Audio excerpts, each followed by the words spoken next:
live in Buckingham, and our pastel, she does oils, also beautiful oils. And she will tell you a little bit about her background, and most of you probably know her, so. Thank you. You're welcome. It's fun to be here.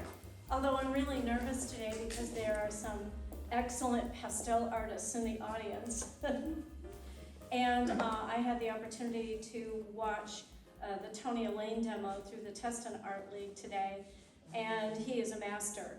So it was like, okay, you can do this. Yes, you can. But I'm going to talk about my process mostly tonight.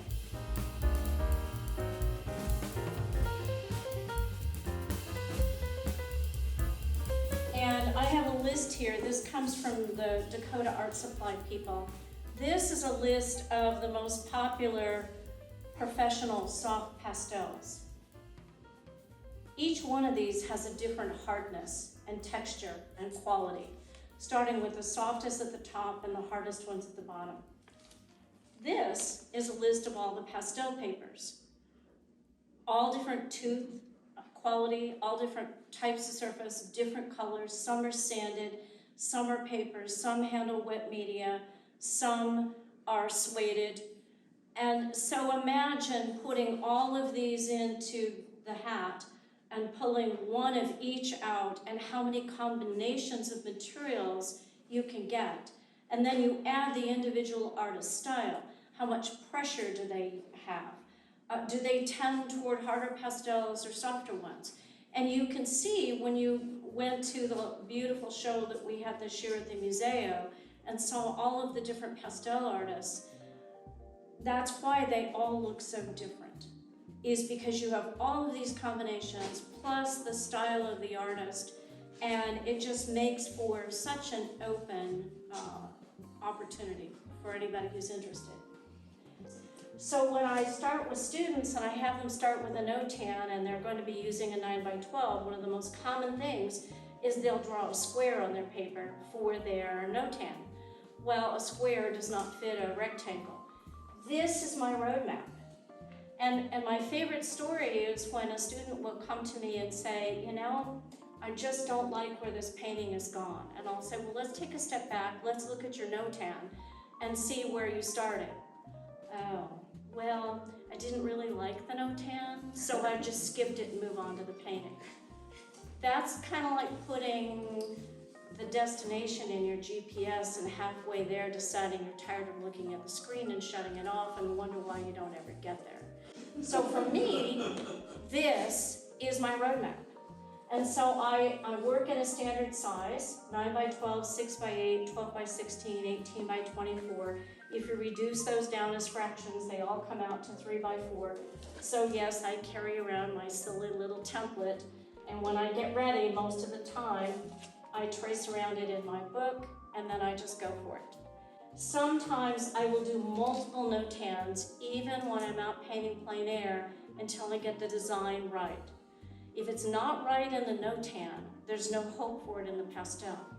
So I get my no-tan, and I do them fast, 2 or 3 minutes. So I spend the first 10 minutes working on a no-tan. Once I get it, then I'm ready to move on. So this shows you, this is an enlarged version from my sketchbook of the no-tan that I did at the back bed. Then I moved on, and this is the painting I did using that no-tan. This was a 3x4, is in my sketchbook. And then later I went in and I used the no-tan and the pastel study and tried it in oil. So I will often reuse my no-tans over and over. And a good example of that are these 2 paintings. I have probably painted this no-tan 6 or 8 times.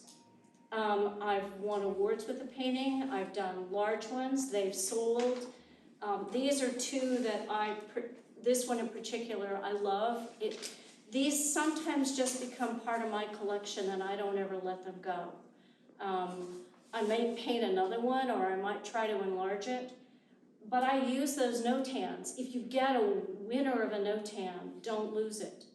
I sometimes cut them out of my regular sketchbook and I have the best of all time notan sketchbook that I don't ever take anywhere because I don't want to lose it.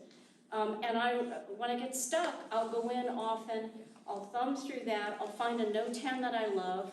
I might look through a pastel journal, pick a color scheme that I love that's not even related, and then I will challenge myself to paint the painting new with this color scheme just as a practice.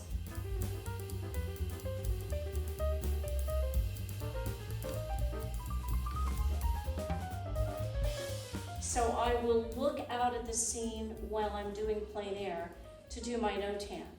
But then when it's time to move the notan to here, I will sometimes turn my back on the scene, turn my easel completely around. I want to move this exact roadmap over here and not be influenced by the bigger world out there. I find learning how to compose and cut what you see down and make a painting out of it is one of the hardest things to learn when you're doing plein air. Because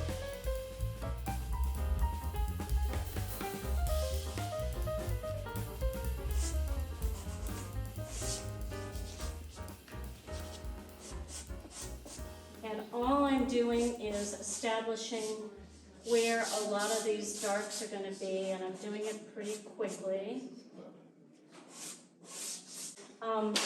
These brushes on sanded paper for an underpainting are the least expensive hobby store bristle brushes that I can get, like 6 of them in a package of $7 or something like that, because you don't want to use to scrub. You don't want to use your high-end art brushes on sandpaper. It's not good for them. So I am just going to go in and probably... Is that alcohol? This is rubbing alcohol, 91% rubbing alcohol. It seems to evaporate faster.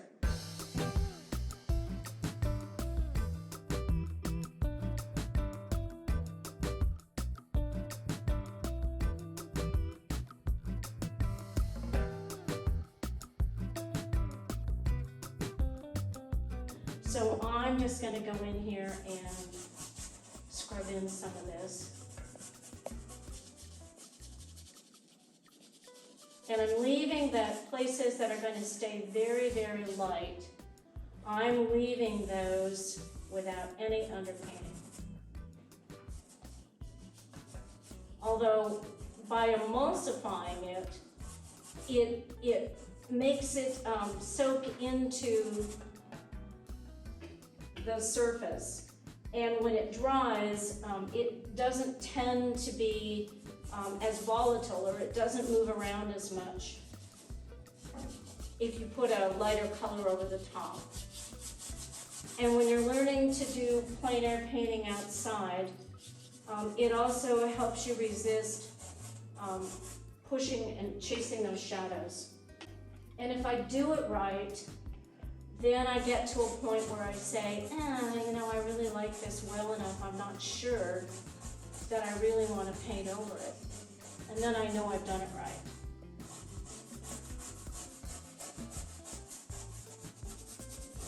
So if I were to put that on in black, and then get in here and decided that I needed some area to be slightly darker, if I've already gone with my darkest dark, I have no wiggle room to go any darker. Now I'm going to work in my lighter values, but I'm going to stay away from the whitest white, because unlike oil, I can't go back in and put another light over the top of it. Once I've got that light, it's really hard to go darker with it. You can add lighter highlights on top, but it's really difficult to start too light and then darken it up if you decide that.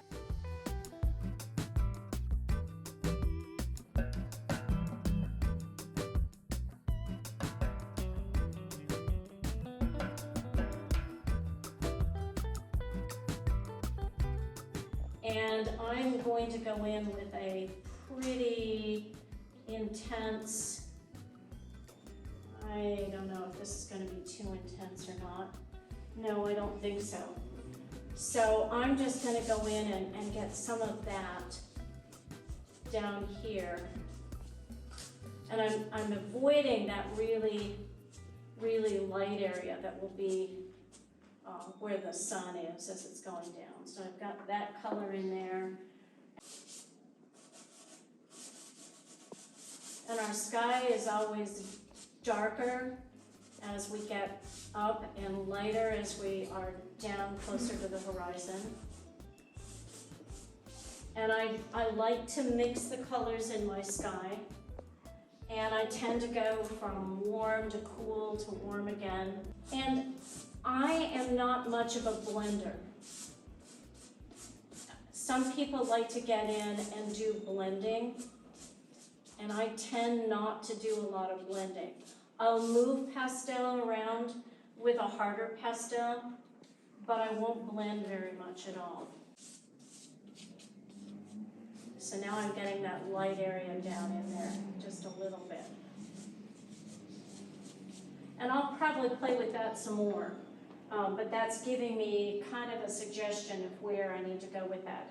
Now, this ridge back here, the bluff in the back bay, is going to be lighter because it's farther and more distant, so it has to be a different value than what's in the front.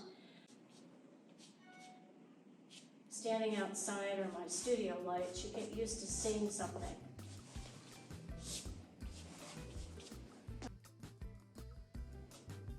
There's a little bit of it over here. And then some of that extends over underneath where that sun is, just a little bit. But it's not as dark, it doesn't appear as dark, so I'm just gonna go in there like that. Your water reflections are always gonna be slightly darker than the sky itself. So I need to go in there with a slightly darker color to begin to build that water. And I'm building color to get rid of that ivory paper for the most part right now. This isn't finished. I'm playing with the color. I'm testing out. I have my composition. I'm testing out the color to see whether or not this is going to be the color palette that I want to use when I get there.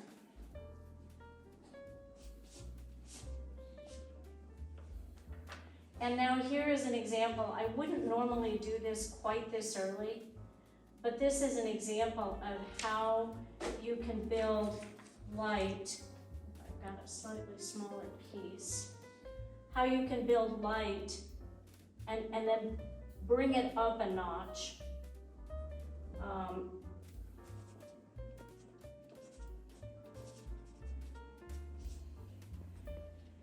And that pops it out. That really brings it out.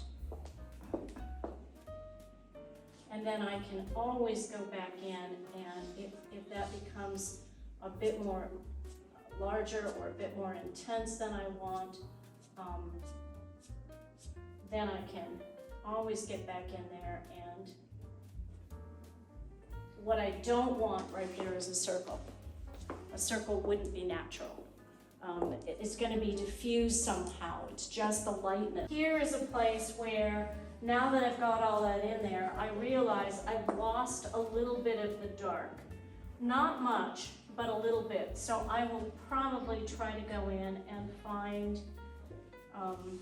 a neutral that's in a slightly darker hue and just pull some of that back into that area where I lost it. And then I can see already that I'm not staying true to my no-tan. So now I'm gonna go in, not with the wet bristle brush. Yeah, I can use the wet bristle brush. And I got a little over excited and lost some of my dark in this area. So I'm gonna go in there and begin to put that in there just a little bit. And that's the nice thing about the alcohol. If you get too much of an area, you can always emulsify it down and bring it back to a dark color and let it dry and layer over the top. Roll as loose as I can, and I push and I twist while I'm pushing, and that's gonna give me those out of control mess of tree branches. So that's just a fun little way that you can do those tools to get that to happen. There's actually in the photo over here, there's kind of another layer in front of that. Comes over like this just a bit.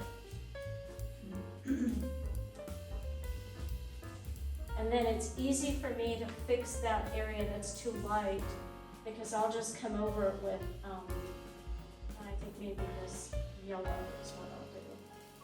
I'll just come over it a bit with the yellow and tone it down. So what my task will be next is to really begin to refine a little bit of this water area through here so that I have to have that in place before I can pull the foliage over the top of it.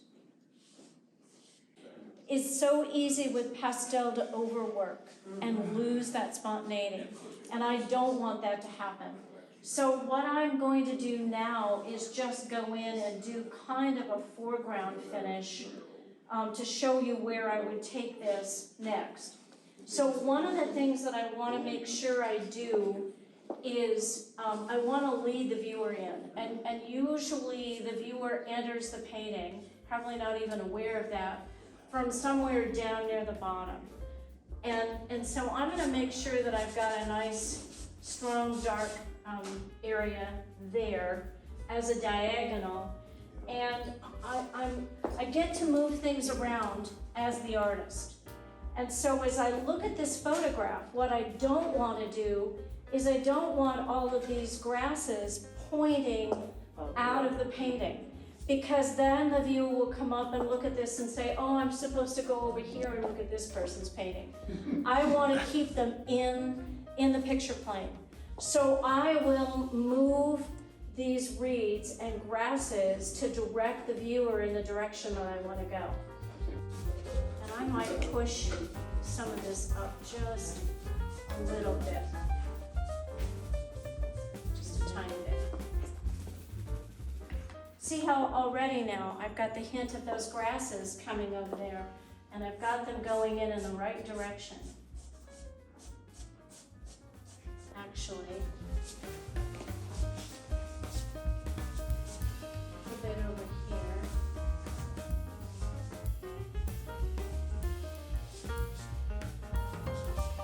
Get those squares in there and tap it. So I practice mark making a lot. I'll just sit down with a scrap and I'll just play with marks. What kind of marks can I make to get the quality or what it is I'm trying to make happen there? So my greatest detail will be in the foreground.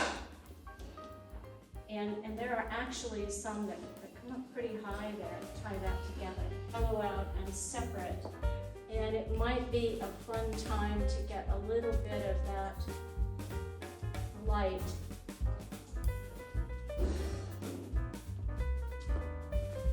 Just so I feel the sparkle of the sun coming through.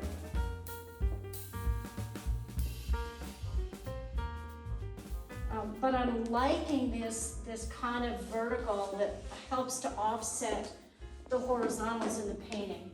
And it's kind of an L composition at this point. So I think I'm going to go in and highlight a little more of this and see if I can't bring out and make it look like it's a tree that might actually come down through here just a little bit. Yeah, I think I'm gonna take this down a bit. Here's the beauty of the bristle brush on that sanded paper. So you just brush it off? Just brushing it off because I didn't put it on very heavy. And now what I'm gonna have to do is redo this area a bit. And I think I'm gonna bring the water over here a bit more than it is actually in and make that look more like a reflection down in there. And now I think I'll pull some of these grasses from here break that up so it looks like there's more cattails or grasses or something in there. And then at some point, you just can't do any more with it. But I think this is the direction, is to break up that big solid area in there. But it served its purpose. Now I know that the composition is working, with the exception of this area right here. I'm liking the color palette, so I would scoop all of these up and put them in a separate little box, and then move on to my big 18 by 24, resolve compositionally, maybe through a couple of sketches, what I want to have happen in that area. And I would use this then as a study to inform a larger studio painting, either a 12 by 16 or an 18 by 24, something bigger, and feel like I've pretty much done that. Thank you so much.